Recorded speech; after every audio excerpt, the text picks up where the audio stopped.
Professor Sérgio Gabriel, todos sejam muito bem-vindos ao meu canal. Vamos falar sobre as alterações que ocorreram no Código Civil. Nós tivemos aí a Lei 14.030 de 2020, tivemos a Lei 14.193 de 2021 e a Lei 14.195 de 2021. Todas elas acabaram produzindo alterações no Código Civil dentro do livro de Direito de Empresa. Então, vamos fazer aqui uma breve revisão para a gente entender exatamente o que mudou. Então, a primeira coisa que eu convido vocês a observarem, esse artigo 971 do Código Civil, o caput em si, ele já existia. Do que trata esse artigo 971, pessoal? É que o produtor rural, aquela pessoa que tenha uma atividade agrícola, mas que ela seja considerada agricultura familiar, ou seja, o pequeno produtor rural, ele é o único que pratica atividade econômica empresarial que não está obrigado a se registrar na junta comercial. Portanto, ele pode exercer atividade na forma civil ou na forma empresarial. As demais pessoas que praticam atividade empresarial, ou seja, quem pratica atividade comercial, industrial ou de serviço, por força do que preceitua o artigo 967, elas são obrigadas a se registrar antes do início da atividade. Agora, essa questão da faculdade de se registrar para o produtor rural, agora ela foi acrescida desse parágrafo único, não apenas o produtor rural. Os clubes de futebol, que são constituídos na forma de pessoas jurídicas sem fins lucrativos, ou seja, na forma de associação, por força desse parágrafo único, podem, sem necessariamente ter que constituir uma empresa, fazer o registro na junta comercial e passam a ser submetidos integralmente à legislação empresarial, gozando dos benefícios da legislação, mas ao mesmo tempo se submetendo às obrigações de direito empresarial. Então, essa é a primeira alteração, uma alteração bastante simples. A segunda alteração, pessoal, diz respeito ao artigo 980-A do Código Civil. Vocês devem se lembrar, o artigo 980-A era o artigo que disciplinava a EIRELI, a Empresa Individual de Responsabilidade Limitada, que era uma pessoa jurídica que pertencia a um único titular. Veio então a Lei 14.195 de 2021 e determinou que todas as EIRELIs fossem convertidas em sociedades limitadas unipessoal. O que isso quer dizer? Houve uma revogação tácita do artigo 980-A. Atualmente, essa medida provisória 1085 de 2021, ela acabou revogando expressamente esse artigo 980-A. Só que essa medida provisória não está vigente, por exemplo, para quem vai prestar o exame número 34 da OAB, porque ela foi publicada posteriormente à publicação do edital do exame de ordem. Mas não faz diferença, pessoal, porque para todos os efeitos está revogada a EIRELI. É claro que para o exame 34, ainda uma revogação tácita, mas para quem já vai fazer, por exemplo, o exame 35, uma revogação expressa. E do ponto de vista profissional, o que nós temos que entender é que todas as EIRELIs foram convertidas em sociedades limitadas unipessoal. Terceira alteração, pessoal, essa bastante interessante, principalmente para quem pensa o direito empresarial do ponto de vista prático, né?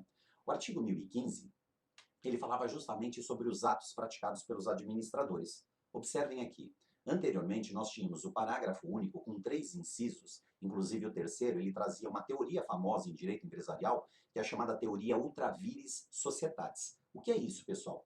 Eram atos praticados pelo administrador em nome da empresa, mas estranhos à empresa.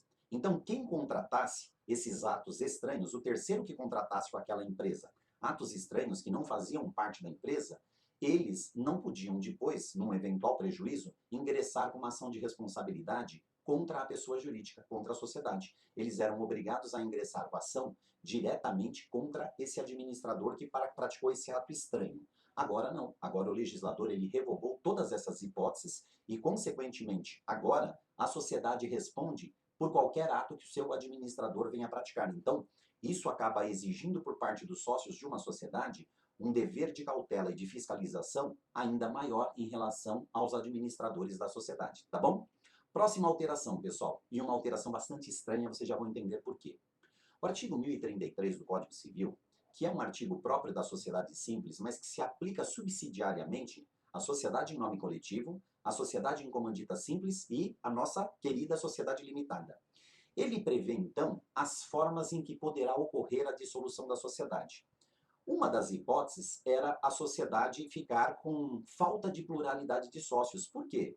O artigo 981 do Código Civil, ao disciplinar o conceito de sociedade, ele se refere a pessoas no plural. Então, toda sociedade obrigatoriamente deveria ter 2 ou mais sócios. Então, quando uma sociedade ela ficava temporariamente com um único sócio, ela poderia ficar com um único sócio por apenas 180 dias, não recompondo o seu quadro social, ela seria dissolvida, teria o seu registro dissolvido na junta comercial.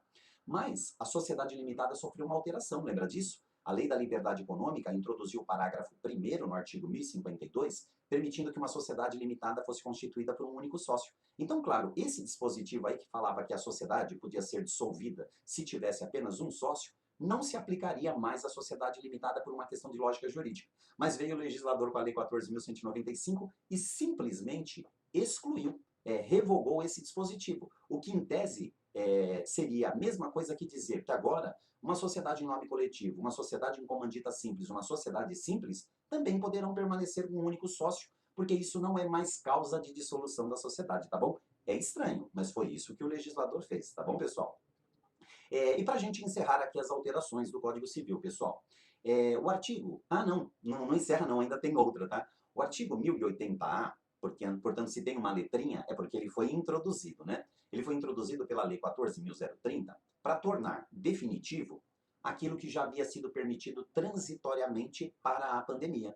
Ou seja, que isso inclusive já foi até objeto de arguição no exame número 33 da OAB. As assembleias de sócios, elas podiam ser feitas pelo meio eletrônico, ou seja, à distância, garantindo-se o direito de voto ao sócio durante o período de pandemia. Isso era uma previsão transitória. E o que fez o legislador? Ele, com a Lei 14.030, aquilo que era provisório se tornou definitivo. Então, com a introdução do artigo 1080-A, qualquer sociedade, a reunião ou assembleia de sócios não precisa mais ser presencial, mas isso ainda vai ser regulamentado pelo Poder Executivo. Então, aguarda-se a regulamentação para saber como isso se dará, mas o direito já está garantido. O direito de fazer reuniões e assembleias à distância e com a garantia do direito de voto ao sócio já está devidamente previsto no artigo 1080-A. Resta apenas a regulamentação desse dispositivo, tá bom?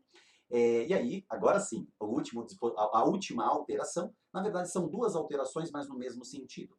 A sociedade anônima, pessoal, e a sociedade em comandita por ações, elas têm previsão no Código Civil, mas com regras na Lei 6.404 de 76.